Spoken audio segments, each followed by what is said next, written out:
We got our hands full this week, and we got to be hitting on all three cylinders against Philadelphia. Because if we're not, it won't be enough. So it's going to be a big challenge, but we're excited. We're excited. We'll be looking forward to this when we hit the ground on Wednesday.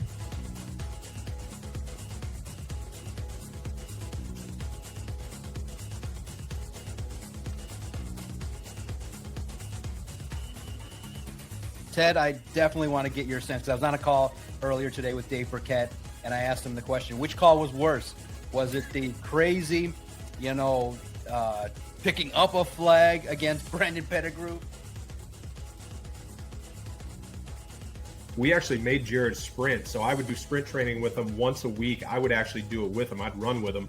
So we topped off, and we would hit at least 90% of his max velocity once a week. My reason for this, from a training perspective and from really pre-acclimation for the tissue, more so from a hamstring, hip flexor, quadricep, when you want to avoid some of those soft tissue injuries for a quarterback who's not hypermobile, they don't run a lot.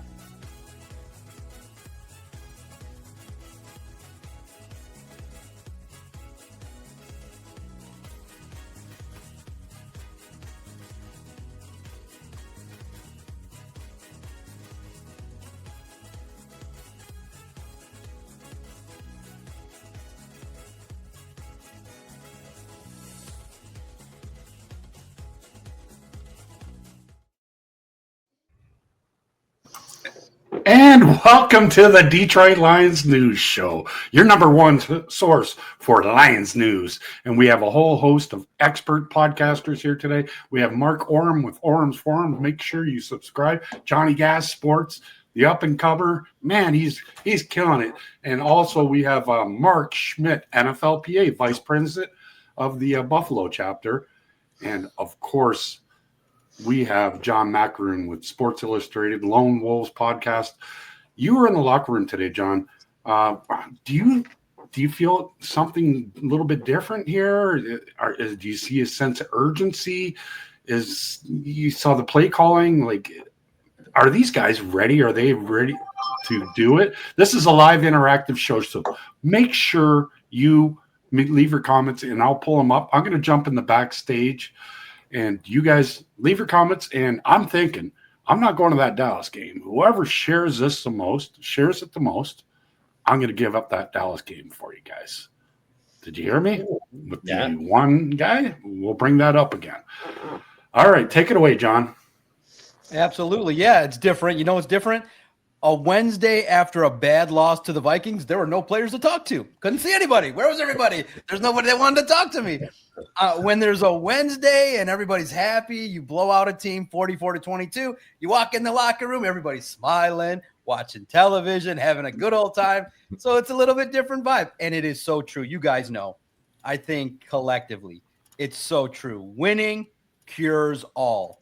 And when you curb stomp a bad team that came into the game with the 28th ranked defense, it just felt really good. You went in there and you cleaned up a lot of the mess that you had against the Vikings, and you got your running backs going. You collectively as an offense were able to get your people involved. So it was so great to talk to the players and a lot of returning players. Ahmed Hassanin is now back on the practice squad. Marcus Davenport came out to practice now. His 21-day window is open, and same for DJ Reed. So in a couple weeks, you expect to get back a lot of your defensive horses. So it's a good time. You're sitting at 6-3, and you're starting to take into account that you now kind of know your strengths of the team. You know areas that you got to keep working on. But most importantly, I'm curious, guys, from last week, when you noticed that Dan Campbell has now called plays, I think a lot of people felt like, you know what? That makes a lot of sense. When you realize it's his offense, he's the guy that understands exactly what these players are about. So, obviously, we're not going to throw anybody under the bus, but I don't think that John Morton was equipped to do the entire role of an offensive coordinator. He's more of a behind-the-scenes, game planning kind of guy, tendencies, watches film. That's his love and passion. Calling plays is not that easy. It's difficult. You got to get into a rhythm. You got to know exactly where breakdowns you expect to be. You got to figure out how to break down an opposing defense, even if they're not as good as previous opponents. The Commanders still get paid. So it was great all the way around. I'm really happy that Dan Campbell took the reins because it's a strength. I feel like he's not talked about enough as an offensive genius. So I'm curious, what was your guys' reaction? I was elated because you come back after a bad loss and you start to showcase what everybody knows, that if this offense clicks, if that offensive line plays well, you get the pieces involved, Jahmyr Gibbs, Amon-Ra, Jameson Williams, this offense can curb stop anybody. Mark, I'll start with you. Yeah, I think it's a good thing. The head coach can do what he wants to do. And like you said it before, John, not everybody who's a coordinator, you have to, I've been in that situation. I've been in it as a coach, and you have to have a feel for the game as it goes. Anybody can have a scripted 10 plays, as often a lot of the teams do have in the NFL. They have a script based upon their scouting report of their first 10 plays. But after that, in most circumstances in the league versus college, a little bit different, you have to have a feel for the game. You have to have, the people spotting upstairs and telling you what's going on in the defensive backfield. And it's just having a feel for what may be working or who may be working on that particular day. So it's all kind of it's a real gut feeling calling plays in the NFL. I love watching Josh McDaniel from the Patriots because obviously he did it with Brady. He's doing it again now with Vrabel in New England. And good play callers are just good play callers. John Gruden was a great play caller. But again, one of the, some of these guys, they have that position, but you got to have a feel for that. And I'm glad the Lions made that change. It was necessary based upon the last couple of games before. And I'm sure nobody's taking offense to it. It's about putting the best product on the field. And John Morton just wasn't doing that. Now, like you said, John, and very intelligently, he's great behind the scenes. He's a great X's and O's guy from all that we've heard, but maybe he's not a good in-game coach and adjusting on the fly after those first 10 scripted plays are done. And that is a feel, and that is what's in your gut. And I'm glad they made the change. I applaud it. And it obviously worked because in that particular game, there was really no doubt offensively of what Detroit was determined to do and what they eventually did do. No doubt about it. Gaz, what do you think? Yeah, you hit on it all right there, Mark. I mean, I think the thing that lacked from the offense, let's say in the previous week from the Vikings, was like a tempo and the type of sequencing that leads to longer drives, more effective drives. And I think there's no better coach in the NFL that has the pulse of his roster more than Dan Campbell. So I think his ability to be able to use certain pieces in the right moments and to be able to have that rapport with Jared Goff and the ability to get plays in, with Jared having the ability to audible and have that freedom to play. And I think you saw that right away in the matchup against Washington. Now, it does help that Washington has a bottom 10 defense, and it really looked like they just weren't really there and playing at the same pace as the Lions. So that certainly helped the cause. But I just think it was really nice to see the communication, the aggression, not being afraid to go back to certain plays or certain types of plays that worked well. And and Mark, I think you hit on the head. I mean, the bread and butter of this offense is that rushing attack. And so to see Jahmyr Gibbs and David Montgomery sort of develop that rhythm and to be able to use in sequence together was really, really nice. So I think, this upcoming matchup with the Eagles will tell us a lot about what this offense really will be moving forward. I think 1 week against Washington doesn't necessarily say that we've solved all the offensive problems, but I think what it does show is that Dan Campbell has a great pulse of his roster and can move this thing forward. Yeah, I thought this move, this is like a little bit of deja vu because we saw this in 2021 when Dan Campbell did this with Anthony Lynn. It was a little bit of a different situation. He kind of put Lynn up there. He did take his play calling duties away from him just as well as Morton, but it was more of a kind of mentoring Ben Johnson at the time. This one was kind of like an all-out kind of taking your play call duties away from you, and be the eye in the sky. Look, you get to see the schemes, you get to make plays for and give that input to Dan Campbell, as long as there's other coaches out there helping too. So this is something that's not new for Dan Campbell. He did it kind of in 2021 after week 9, week 10. This is kind of similar right there. He gave an evaluation to Morton, 9 weeks, whatever it was, and he just had to pull the rug from under him. I don't think it's a bad thing. Morton seems to be on board, but some of the things you kind of seen this building up, especially like along the couple of weeks when like they would ask Morton the questions like you got to get guys involved, and he'd be like, "There's just so many mouths to feed. I just don't know who to go to sometimes, this and that."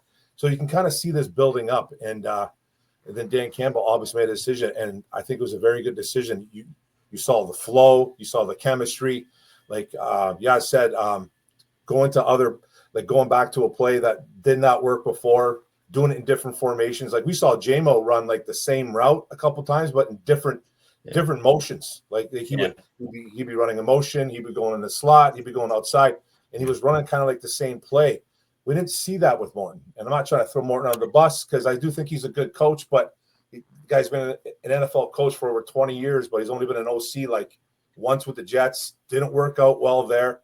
Now here with Detroit, it didn't seem to work out, but he is a good coach. It's just maybe do some other things for the organization. Yeah, I think, Mark, you make a great point in what they were doing with Jamo as far as the motions. You're right. And we weren't seeing that in the weeks that Morton was doing that. It was real confusing for the defense watching that game. Seemed like every time the Lions came to the line of scrimmage, you didn't know what they were going to run. And that's a great thing. That's what you want. You're trying. I can't figure out if they're going to run it. You don't know. And they're a very unpredictable team anyway, because Dan Campbell keeps defenses off balance anyways. Okay, that's just the nature of the way he runs his football team. And now with he calling the plays on offense, I think it just made a difference. And it's so funny that you said that, Mark, because that's exactly what I was thinking of. And you said it. I'm like, what they're doing with Jammin with the motions. Excellent, and it was just very, very difficult to figure out what they were going to do. They disguised what they were going to do very well. And one of the things that I was reading, I think it was on Mark's Facebook, somebody was saying on there that when Jared Goff has a running game, he will pick defenses apart. Okay. I mean, he's just that good. And I love it when people say, "Oh, well, is he good enough to get us to the Super Bowl?" Well, he got the Rams to the damn Super Bowl when he was 24. So yeah, that's a big fat yes. But they cannot when that running game is going. Goff is real difficult to stop. He just picks you apart slowly, boom, methodically, and not so many dramatic plays, but just very, very consistently. And you picked up on the exact same thing that I picked up on since Campbell's been calling the plays, and that's the motions for sure. No doubt. And you got to look at it like this. The opportunity now for Campbell to kind of kick the rust off against a team that, look, the Commanders were dealing with a lot of injuries. They don't have their starting quarterback. So it was a perfect time for Dan Campbell to get the feel back going into a big game now next week against the Eagles. But again, you said it, Mark, which is Jared Goff needs a run game, and he also needs a dominant offensive line.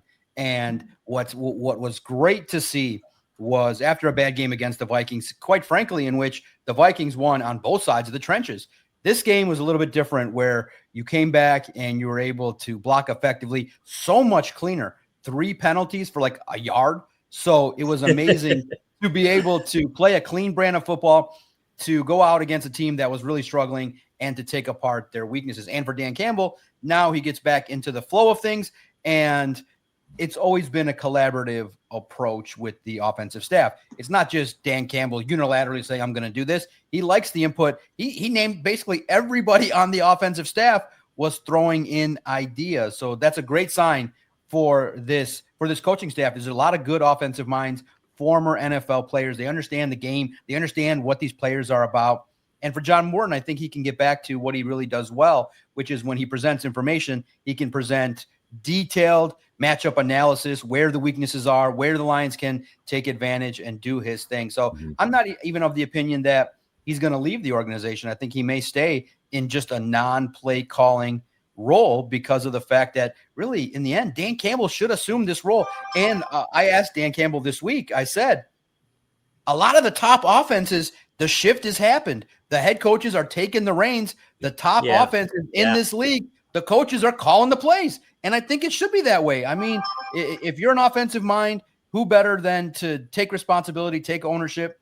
Nobody knows Dan Campbell's offense better than Dan Campbell. And really, too, you also have to recognize, to just put it in context, better defenses that you go up against will be able to kind of understand your matchups, and you have to kind of have in-game adjustments. That's where I think the biggest weakness was for Morton when the Vikings were blitzing over and over and over again. Graham Glasgow said, it's like, come on, we really didn't have a lot of the real answers to try and combat that. That should have been in-game. Hey, we got to kind of handle that. We got to kind of scheme up and figure out how not to have Jameer Gibbs be blocking a linebacker with 5-yard head start. We got to kind of scheme this a little different. So I do think that will happen with Dan Campbell. So all is right. You're now facing a Eagles team that's coming off of a Monday Night Football win. Not the best performance offensively. There's a little bit of chaos with A.J. Brown and the passing game, some in-game decisions of Nick Sirianni. But you're going up against, and Scotty Montgomery told the media today, you're going up against one of the top units defensively in the league.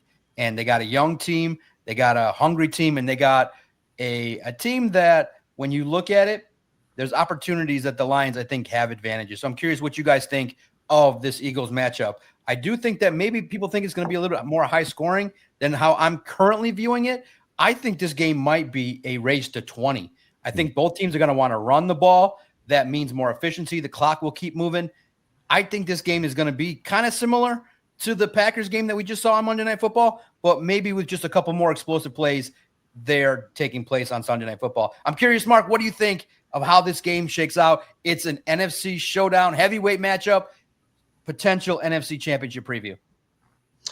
Yeah, I think it's definitely could be a preview of the NFC Championship. There's more parity this year. There's no dominant NFC team, kind of the way the Eagles were last year. Are they as good as last year?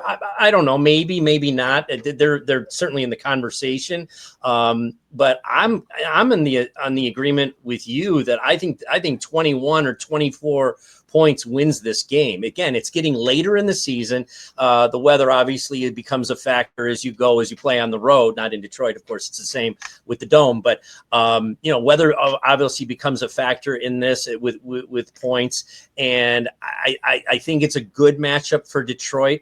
They're going to have to play their best football. Like Dan Campbell said, and he was very candid about it. He said, it's going to take our best effort. Anything less than our best effort is not going to do this, which is really, obviously the case. And everybody knows that going to play Philadelphia there. And it's definitely going to be a big challenge. But whoever wins this game is going to be propelled as far as, the rest of their season is concerned. I like this. I like this game. I like Detroit in this game. I just don't think that Philadelphia is quite the team that they were last year. I think they're very, very good, but I think Detroit, because they're running the ball so well with Gibbs and Montgomery, especially Gibbs, they're using Sam Laporta, quite a lot now, kind of the way that they saw him when they drafted him, and he's finally filling that role. I shouldn't say finally. He's been a good player since he's been here, but he's really starting to be a go-to guy. St. Brown obviously is, and even in Williams is starting to really come around. So, and Raymond, their offensive line is playing well. This team offensively, but I agree with you. Even though I'm talking about all these good things on offense, I still think 21 or 24 points wins this game. I think that it comes down to the defenses and Detroit really being able to play really, really well and aggressively on defense. I think they're going to score their points because they're going to run the ball. And they're going to run the ball well, especially if the weather is not good. But I think one of the things that you got to really look at collectively is the defenses, and it's not just Detroit's defense; it's Philly's defense. Philadelphia is going to have a hell of a time. I don't care if you play the game in Philadelphia or out in the damn parking lot. Okay, you can't stop the run. Then Goff gets into his mode, and just kind of like some of these away teams have won over the weekend. With Tampa and New England, obviously with Green Bay the other night. On the road late in the season, the crowd's a factor. I understand that, but the weather's also a factor, and I think these games really even out down the road as we get into November and December. I think early season home field advantage means a lot. Late season, not so much. The game is tightened up, guys. It's tightened up defensively. It tightens up offensively a lot of times in the playoffs.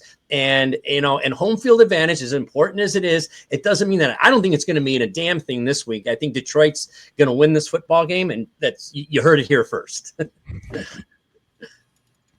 Yeah, I think, Mark, hopefully the weather will be okay. I'm hearing like almost below 60, a little bit of rain. And we know the Lions team, Dan Campbell, they'll play in any conditions. For them, it's really about Dan Campbell's whole aura, and he'll bring them anywhere and win anywhere. But here's my keys to this game. Ultimately, it's all about protecting Jared Goff. I mean, the defensive front for the Eagles won them a Super Bowl last year. They can rush with 4. And with the Lions offensive line, Christian Mahogany not being there anymore, you got Coyote Awasika, who I thought played well last week. And I think the line gelled pretty well. They averaged 6.9 yards per play. So that tells you they're establishing the line of scrimmage, but can they do that against the Philadelphia Eagles front? So to me, that's the biggest question. Use tempo, continue to use that tempo, exhaust their defense as much as possible. And I think the way you can get to this defense is by attacking their linebackers. So use Gibbs over the middle, Sam Laporta, those kinds of routes. We saw J-Mo work the middle a lot here against Washington. So those kind of things I think will win the day against Philly. And then defensively, the Lions have proven they can stop the run. Now, Saquon Barkley is a whole different animal. Jalen Hurts is a great quarterback. And, again, that offense has been up and down, but I think the Lions have proven that they can stop the run. So if they can contain Hurts, I think they can hold down Barkley enough to where I'm kind of with you, Johnny Mac. I think this is still a lower scoring game. I think a race to 21 sounds good to me. But the biggest key is that when the Lions get in scoring position, they got to put it in the end zone. It can't be field goals. We know Dan Campbell's mentality. That won't be where he's at. But even more important, in Philly on the road, you can't settle for 3. If you can put it in the end zone, they got to do that. So to me, that's what wins them this football game. What do you think, Marco? Yeah, man. I'm really looking forward to this football game. I know Dan Campbell already told his boys today, I guess, supposedly, he was like, we're waiting for these guys. This is the type of game that we need to go in there and, we need to establish our dominance. So I think this is a game where I think we're kind of all on board here. We have to run the football down their throats. They don't play the run as well. They're about 19th in the league, I think, in run defense. So I think it's going to be a heavy Gibbs, heavy Montgomery, and like we're all saying, you have to block for Goff. I do worry a little bit about the interior still. We got some guys banged up. Glasgow's a little banged up right now. Iwasika's in there. Ratlich is in there. They've given up a lot of pressures this year. And, we're going up against 2 really big defensive tackles, nose tackles, in Jalen Carter and Jordan Davis, who for big men can get to the quarterback. Jordan Davis has got like 3 or 4 sacks on the year. He's a guy you really have to team up on, maybe double up. Jalen Carter, like another guy too, super athletic for a big fella. If we can kind of lock those guys down, I think we can really establish a nice run game. And like Yaz said, work the middle, work those linebackers. They're a little bit smaller. They got guys like Campbell, who's like the rookie. I think he's a rookie. The rookie Campbell is a really good linebacker, but you can attack him. This should be my one matchup. I really do like to see our offense versus their defense. Quinyon Mitchell probably on Amon-Ra St. Brown. That's my guess who's going to be on him. I know St. Brown likes to go from the slot a lot, but he does go from the outside. So I expect Mitchell to be on him majority of this football game. So that's a big matchup that I'm looking forward to. And then defensively for us, like I think we're all in agreement too. Stop Barkley. I think you have to be able to stop Barkley. We've been really good against the run this year as a defense as a whole. We've played well. Obviously, we've actually played well against mobile quarterbacks this year. I know there's a lot of people out there I keep seeing on social media, and you guys know me. I love to argue with people on social media. It's kind of a bad habit of mine, but there's a lot of Lions fans out there saying that we don't do well against mobile quarterbacks this year. We've done really well. Like we've done well against Lamar Jackson. Baker can run a little bit. Jordan Love, even though we lost that football game, they didn't get a lot of running against us. Not a lot of. So I'm kind of Kelvin Shepard is maybe going to do a spy like he kind of did with Lamar. I'm not too sure because I fear, me personally, I don't know, obviously the guys in the locker room don't feel the same. I think Jalen Hurts is more dangerous with his legs than he is his arm. I'm not dissing the guy. He's a Super Bowl champion, but I think he's extremely dangerous with his legs. And I think if he gets to the outside, he gets a flow of running, it's going to make it easier for him to start passing the ball. And he does have a really nice deep ball. So that you got to worry about guys like A.J. Brown, Devontae Smith. A.J. Brown is already out there again whining. You guys know how A.J. Brown is. Those wide receivers, you wide receivers, Mark. He's out there. I guess he was on a Madden. He was playing some Madden. He's complaining about not getting enough looks, complaining about not getting the ball, not enough touches. So every time the Philadelphia Eagles kind of do something, or every time A.J. Brown does this, they seem to feed him a little bit more the following week. Okay, can I? You know what? I know. I just got to stop you right there because you're talking wide receivers, Mark. I don't mind you interjecting. And this is what I would do. And I hope you guys. This is how I would approach that. I know what affects that team emotionally, and that's when AJ Brown's not getting the football. I would take AJ Brown out of this game. I would double cover him. I would let Goddard beat us. I would let Saquon Barkley beat us. I would take AJ out of the game. And for some reason, it's just you're playing on their negative, and that's what you have to do. You got to take something that really bothers that team, and one of the things that bothers that very good team is not getting AJ Brown the ball and not getting him involved. So what do I do in my game plan? I take him out right away. I bump him 5 yards off the ball, and then I pick him up at 12. I keep almost let somebody else beat us, and you play on that negative that has kind of sometimes become a negative with that football team, and that's the way I would play it. That's just my opinion. I don't know what you guys think of that, but that's just what I would do. Sure. Like my concern a little bit with AJ Brown this week too is that I don't think Arnold's playing, right? He's concussed. No. Is he already late? Is he already out? So, no, he's out. Not yet. He's in the protocol. So okay. It's day by day, but I don't know. Yeah, it may be a situation in which the Lions tend to be cautious, especially with a brain injury. So he didn't practice Wednesday. We'll be out there again tomorrow. I would not expect him to practice. Maybe we'll get a better understanding on Friday, but they tend to be cautious, especially with, him saying that he didn't feel that great when he got hit there against, in that victory, against the Commanders. So we'll see how it progresses, but you always want to be cautious, especially with brain injuries. But you guys are right, especially, now that Lane Johnson had that injury, the Eagles offensive line, everyone's asking what's going on with Saquon Barkley. He had gaudy numbers last year.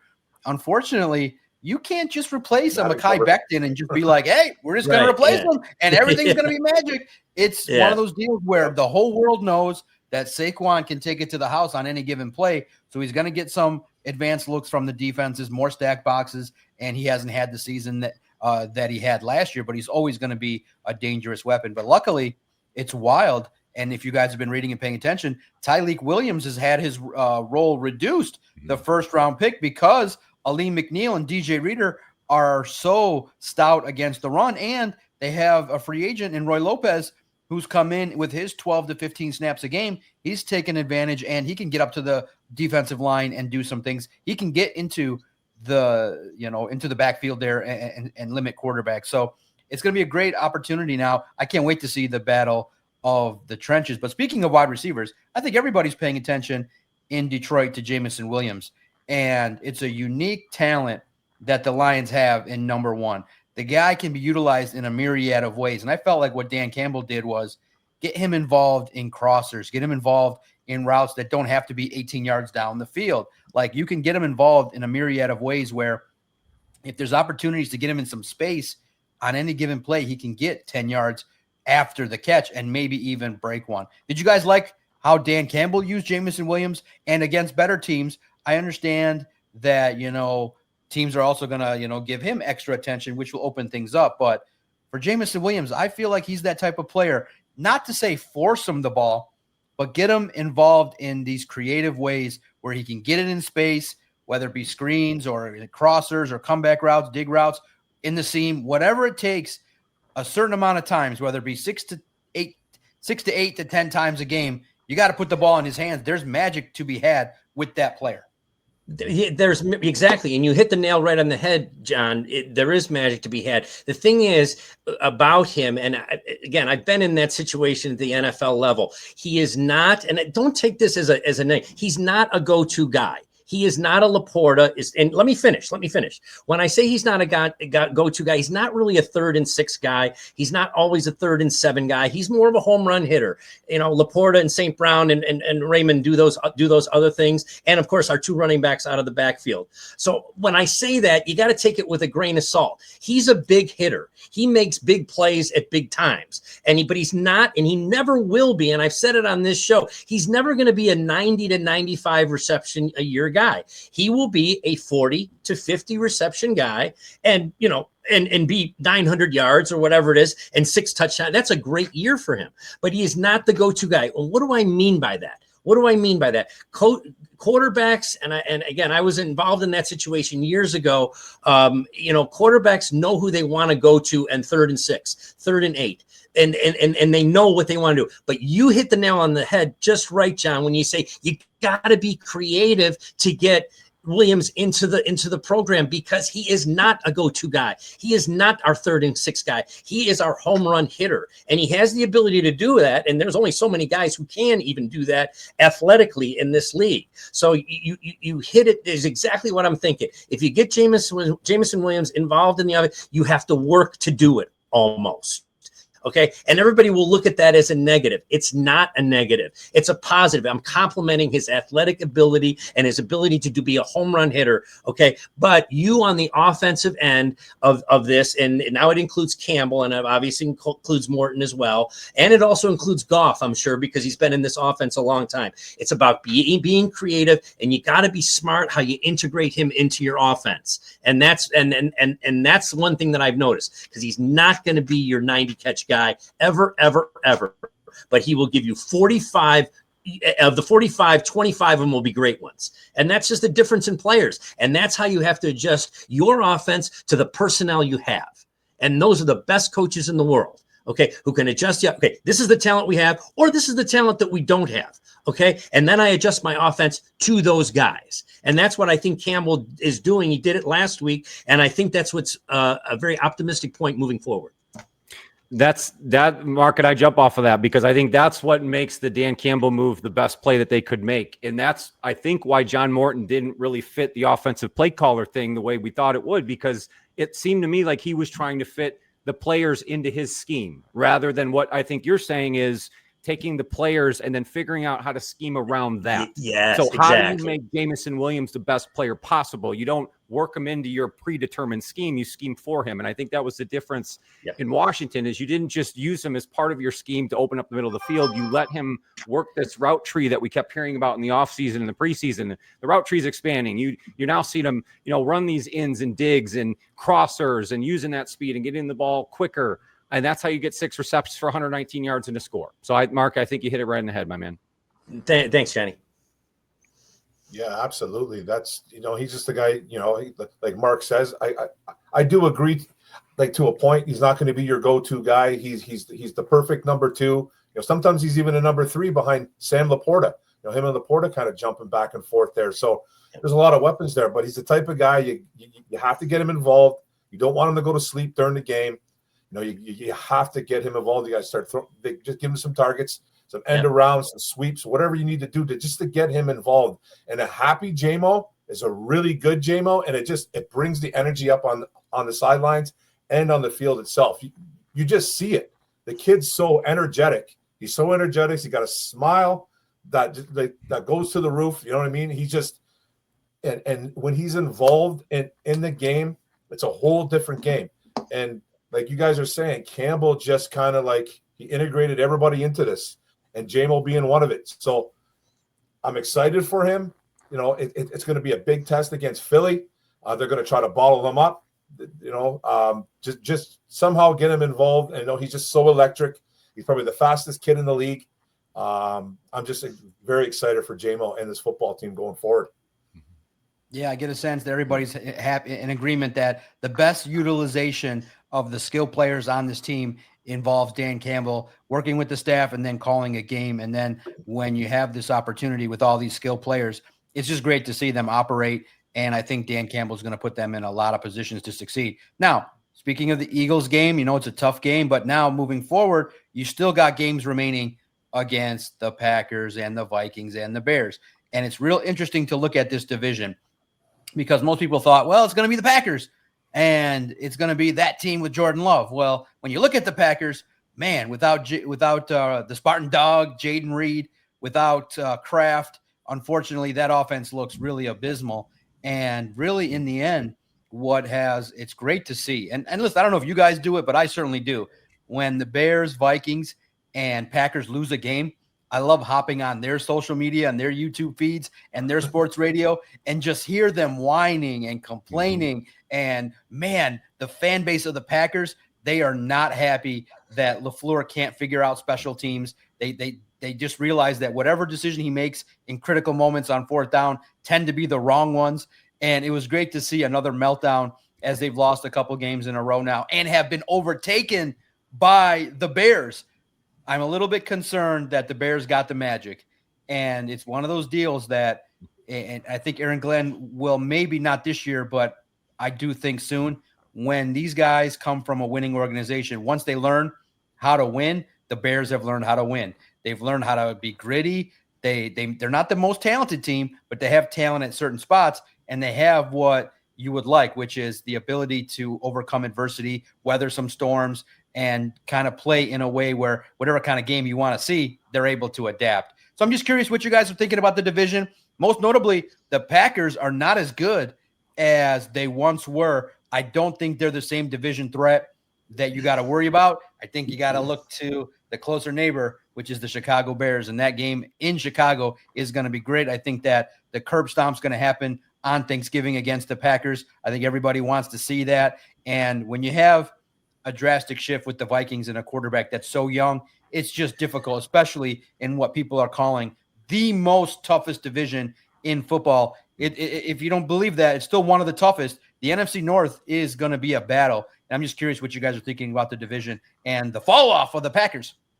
Well, I think that there is a little bit of a fall off.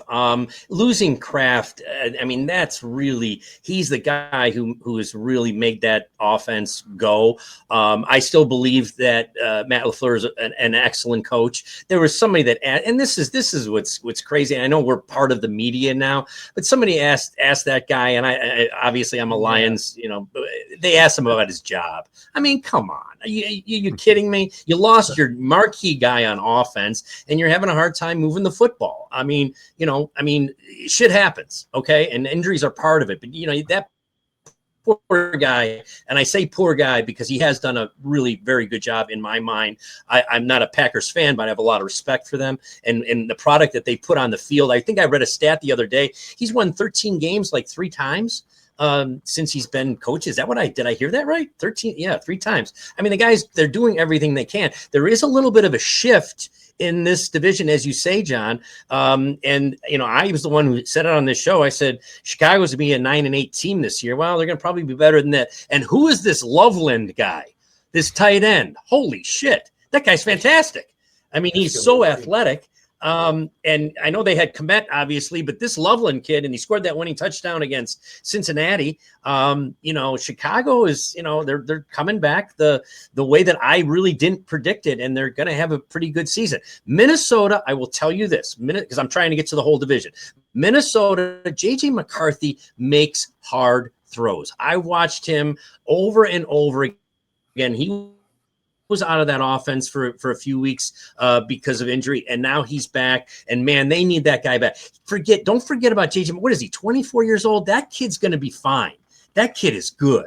Okay, I watched some of the throws that he made in the last. He's going to be just fine. The whole division's pretty darn good. The only thing that we haven't seen is Green Bay having this fall off, and it's because they lost a marquee offensive player. Defensively, they're playing out of this world. I think they're happy the way things turned out with Dallas and with number 1 over there. But it's a whole long season, and it's a process. And I think LaFleur's a good coach. I think they're still going to be there toward the end. But like you're saying, John, I think there's a shift going on, and it's very slowly that's going on in the NFC North. Detroit is still Detroit. But all of a sudden, where Green Bay was, and this is a test to your point, where Green Bay was, now all of a sudden Chicago's slipping into that number 2 spot. Okay, so that's just what I see. So you nailed nailed it there, and we're seeing that kind of come to fruition. Yeah, I think for the Bears, for me, it's all about, learning to win, but then also learning how to beat quality teams. So right now they're beating bad teams, and they should.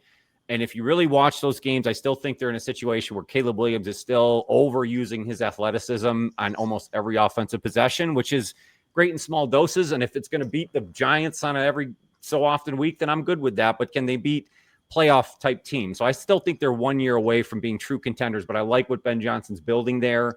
Green Bay is frustrating in a sense of their offense just disappears at times. And of course, losing the offensive lineman is a key piece to that. But I just think Jordan Love can't disappear as often as he does. And they just can't lose games by only scoring 7 points. You can't do it. And they're not going to beat any other team in the NFC if that's how they're going to play offensively. They can't continue to stand on their defense. But at the same time, they've beaten the Lions week 1. Hopefully the Lions are going to be a different team when they play them Thanksgiving. So I'm really looking forward to that matchup. And I think that ultimately still determines who wins this division. The Vikings, I'm with you, Mark. I think JJ's showing great signs. I like what I see out of him. I think he's a gritty winner, but he's got a long way to go. And I think because of that, because of those growing pains, they'll still kind of, trail in the NFC North. But I think you have a great division here. It's rounding out very well. But I still see the Lions at the top with the Packers kind of nipping at their heels. Yeah, absolutely, man. I love seeing the Packers downfall a little bit right here. 2 games in a row, but losing Kraft really, really hurts them. They just lost their Pro Bowl center, Jenkins. Jaden Reed still on the IR. I think it's a team. It looks like Matt LaFleur is a really good coach. I don't really know what he was doing the other day, going for it on 4th and 9. He just seemed kind of out of sorts, confused. The team, especially the offense, they do not look good. They're not gelling. There's no unity. There's no chemistry. And the defense is just playing out of their minds. Like they are playing out of their minds, and they're keeping them within the game. They're just keeping them in the game in order to win the game, but the offense just can't do it. So I personally think that they're in a lot of trouble, losing Kraft, now the center, and then Reed. I think they're going to go on a little bit of a free fall here.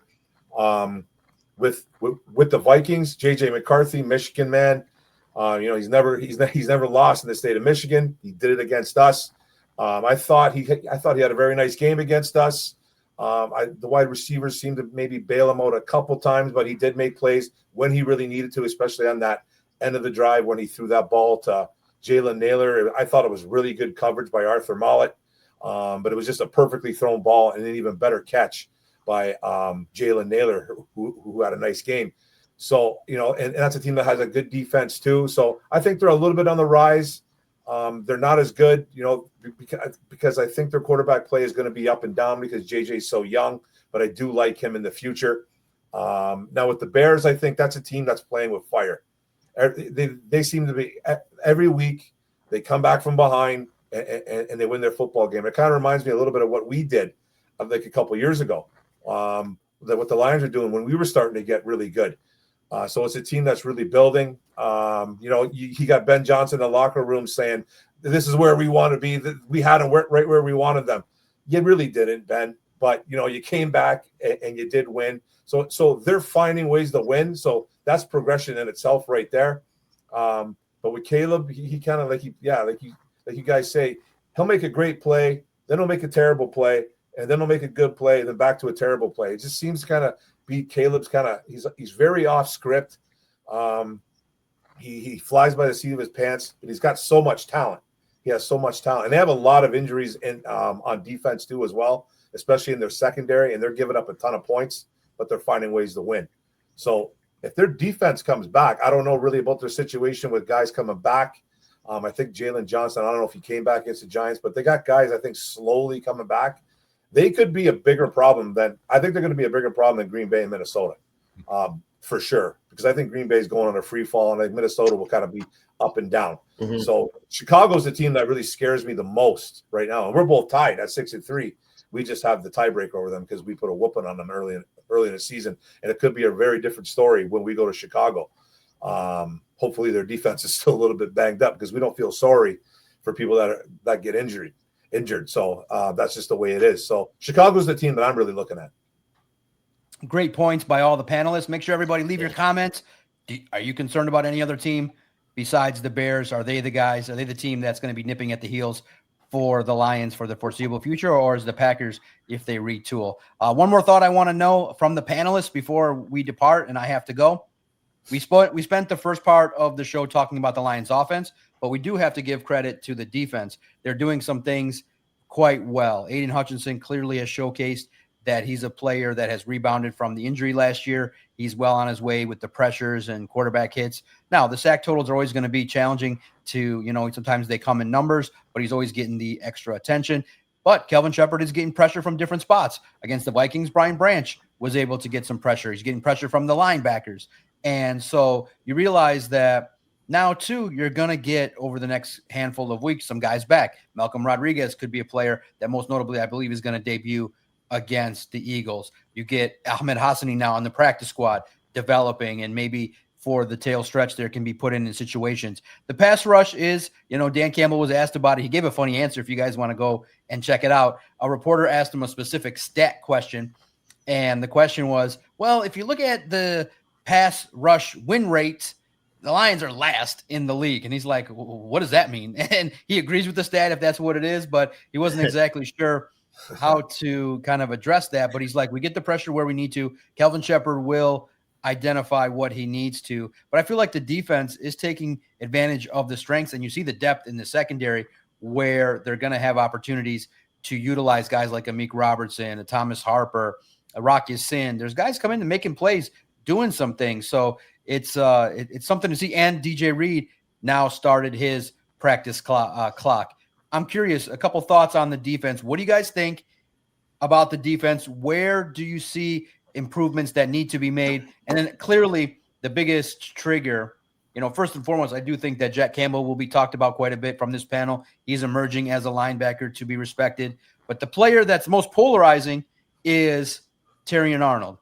Had a nice game against the Vikings, started to be in phase and is doing a lot more things that you would like from a cornerback, less penalties. But now the unfortunate situation is he can't stay on the field. I feel like this defense will be better, but there are some areas that I feel could be better. And the area I asked a coach, I don't know if I'm going to ask it to Kelvin Shepherd, because I felt, the defensive coach, David Corral, said that, it's about execution and not breaking down. But the biggest weakness, in my opinion, is when teams are entering the red zone, they've given up 20 touchdowns out of 30 times. They've allowed teams to come into the red zone. They got to clean that up a little bit. You can't give up 66% in the red zone touchdowns. You got to be able to make sure that those drives are limited and not give up those 7 points. So I'm curious, what do you guys think of the defense? Is it showing you enough to take strides with some additions to put this team in a position to win? I'm curious, Mark, what do you think of the defense? Yeah, I mean, the defense has been pretty decent, John. I really think that Kelvin Shepherd's done a good job. It's being a defensive coordinator in this league, I mean, you're always going to be, questioned on this because they score more points in the league. Everything in this league now is designed for offense. And that's what kind of, football traditionalists don't like that. I think personally watching not the game the other night, but a 13-10 NFL game can be a great game. It's still entertaining. Maybe not that Green Bay game on Monday night, but, defenses it's about keeping guys on the field. And it's not about sacks. It's about pressures. And I think that's a big part of it. And I think Detroit is doing that. They're getting a lot of pressures on quarterbacks. Certain players are emerging. Jack Campbell is emerging. He's starting to look like a first-round draft pick. Malcolm Rodriguez has got to get on the football field. I think he's a talented kid, but he's just had so many fallbacks that he needs to be out there. Arnold on defense. Branch is fantastic in my mind. I love the guy. Arnold is a little bit of a question mark here and there, but I think collectively, and Aiden Hutchinson being back and playing, pretty darn well coming off of what he came off of. So relatively speaking, he's doing great, and he signed a new contract. So, I mean, when you look at defenses, it's kind of like, okay, they're holding us in it. Very seldom do you have a defense in the NFL that's just lights out. Okay, I think Green Bay's defense is probably playing some lights out right now, and there's probably one or two other defenses in the league that maybe. But defenses in the game of the NFL in 2025 is kind of about just keeping you in there, okay? And it's kind of like keeping you close and keeping the book. You're not going to hold teams to 12 points every game or 9 points or 15 points, but, we held them to 22. We held them to 24. That's kind of the way you look at it. And it's not a lot of fun to analyze or look at. And maybe certain guys don't drop, pop off the page at you, but it's about consistency and it's about keeping your team in the football game so you can get your damn offense back out there and get some scores. I mean, and that's what it's all about. So what I'm saying is defense in today's NFL is not very fashionable. Okay. It's necessary. Absolutely. But is it fashionable? Is it sometimes fun to talk about? Not really, and not really. Defenses just keep you around. They keep you hanging around. And I think that's what Detroit has done this year under Kelvin Shepherd. They've kept themselves around and they've kept themselves in games to be in there in the fourth quarter and to win games in the fourth quarter. And that's the way it is. Games are so close and there's such a fine line between winning and losing in the league now, more so than ever. So I would say they're doing a decent job. I wouldn't say great, but I wouldn't say that probably 25 of the 32 teams in the NFL are playing great defense. They're not. They're playing adequately. Okay. And they keep themselves so that their offense can come in and steal games in the fourth quarter. And that's how the script runs out over and over and over again. And I don't mean script literally, guys. Yeah, I like. Did you get the joke, Johnny? Oh, 100%. 100%. I like what Kelvin Shepherd's done. I mean, and again, he's still playing behind it as far as the defensive back issues, the health we're having. So I'm very happy with what we've seen. Now, the other thing we got to consider, if we go look back at the Vikings game, the offense put the defense in such terrible positions as far as backing them up. So, I mean, the fact that they were able to hold that to, I think, what was it, 27 points, whatever it was, I thought was great. So I think with all that being said, with the offensive inconsistencies, I think the defense has held up very well. I'm really excited to see what happens when Malcolm Rodriguez comes back, another guy that they can kind of deploy as an extra rusher. I mean, they love the linebacking crew they have. So really, he's just an extra piece now and a weapon to use for Kelvin Shepherd. So I'm excited for that. And as these pieces come back with Kirby Joseph and obviously Terrian recovering from concussion protocol, DJ Reed's now back in the 21-day program. So you're going to get healthy. So I just think there's a lot of positive upside as we get to the second half of the season. Marcus Davenport is now back in the rotation. We know what we can get out of him if he stays healthy. So I think the biggest question is what John Mack said is the red zone defense, and then can they get one extra guy to get some pressure to help Hutch? Yeah, like I really like this defense, what they've been doing this year. There've been some up and downs. Obviously, like a lot of injuries going on. I really feel for Terrion at times because he's struggled with adversity. He's gotten blasted by fans. He hasn't been that great his first year, up and down, and then he comes back hurt again. He's just the kid. Like I think he's been hurt like 5 or 6 times this year already. Now he's in concussion protocol. He's had a couple good games, like back to back. I kind of feel for the kid. Hopefully he can come back strong. DJ Reed, like you guys say, that 21-day window's open. Maybe see him in a couple of weeks. Brian Branch, I love his old school ways. He just needs to stay within his head a little bit. And then Kirby Joseph, we're missing Kirby Joseph right now. When he comes back, I'm not really too sure when he's coming back. I don't think he's practicing. So to get that ball hawking safety, that all-pro safety up there is going to be really big. And then like Yaz said too, you got Davenport in the mix. He's a little bit of a Band-Aid, but when he's healthy, he really can support this team in the run. He's a big defensive end, which they love, and he can get to the quarterback a little bit. And then you got Muhammad kind of playing out of his mind at times, which is really nice because they're always keying in on Hutch, and Hutch is doing his thing. So I think we need to see a little bit more pressure from the inside.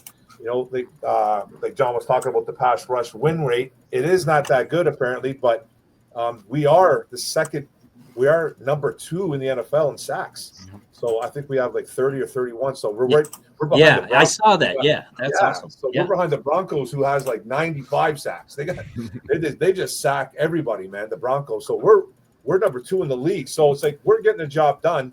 We're getting it in spots, and then when you don't have a front 4 that can really get to the quarterback, you have to use your linebackers. And Barnes and Zaloni. Campbell's having, I think Jack Campbell's having an all-pro year. I think he's really stepped into his own in his third year. It was something I was really concerned about. Not concerned like in a bad way, but it was just he had 2 years where, you know, his rookie and his second year where he just kind of got a lot of tackles, high volume tackler. But his third year, he's really stepped up. The sacks, the tackles. Are you wearing his jersey, Mark? Oh, I got his jersey. Baby. Are you wearing his jersey? I love. That's what I thought. Oh, yeah. I absolutely love that pick when they made him. I know a lot of people were like, you don't take a middle linebacker in the first. I love that pick. I thought he was a great player at Iowa, and I really wanted a linebacker, and he was one of the top guys. And you know, it took him 3 years, I think, to really establish. He wears the green dot. So this defense, you know, I think the sky's the limit. You know, guys are coming back, so that's really good. And Campbell said that. He goes, "Where do you see us at the end of November?" He goes, "We're going to be a whole different team." He's like, "We're going to be a whole different team. We got guys coming back healthy, and if we can stay healthy with our current roster, look out." And so I'm excited about this defense. They have a very big test coming up against the Eagles this week. So John Macaroon, thank God he came on. I sent the link in the chat. If anybody wants to jump on, then we could jump on. And it's always great to have the Mac in the house. Thank you guys for